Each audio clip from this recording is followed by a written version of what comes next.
Hello students, consider the above reaction. Now weight of benzoic acid is 6.1 gram and it is used to get 7.8 gram of metabromobenzoic acid. Percentage yield of product calculate करना है. Atomic masses are given.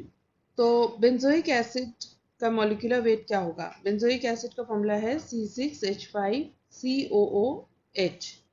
Total carbon atoms कितने हैं? 7. Total hydrogen atoms कितने हैं? 5 + 1 6. Total oxygen atoms कितने हैं? 2. Atomic mass of carbon है 12.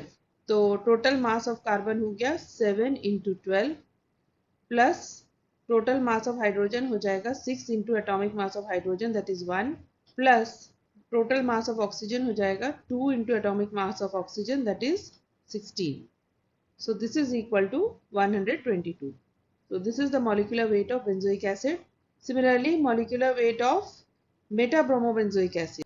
अब metabromobenzoic acid का molecular formula हो जाएगा C7H5O2Br.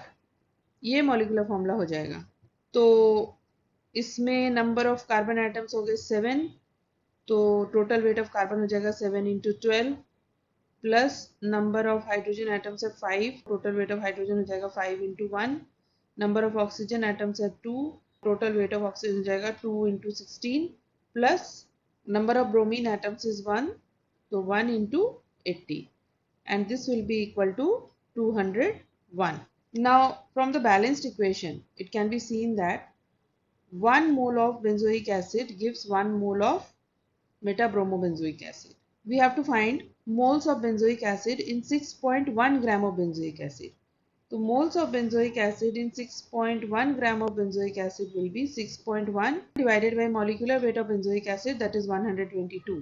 तो ये हो जाएगा 1/20 moles. So theoretically 1/20 moles of benzoic acid should give 1/20 moles of metabromobenzoic acid.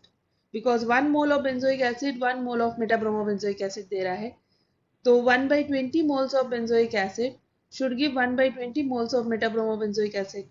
तो ये हो जाएगा moles of metabromobenzoic acid, ये हो जाएगा 1/20 moles. तो weight of metabromobenzoic acid हो जाएगा moles of metabromobenzoic acid multiplied by molecular weight of metabromobenzoic acid. Molecular weight कितना है? 201. Now putting the value of moles of metabromobenzoic acid that is 1/20 into 201. तो ये हो गया weight of metabromobenzoic acid. This number of moles denotes the moles of metabromobenzoic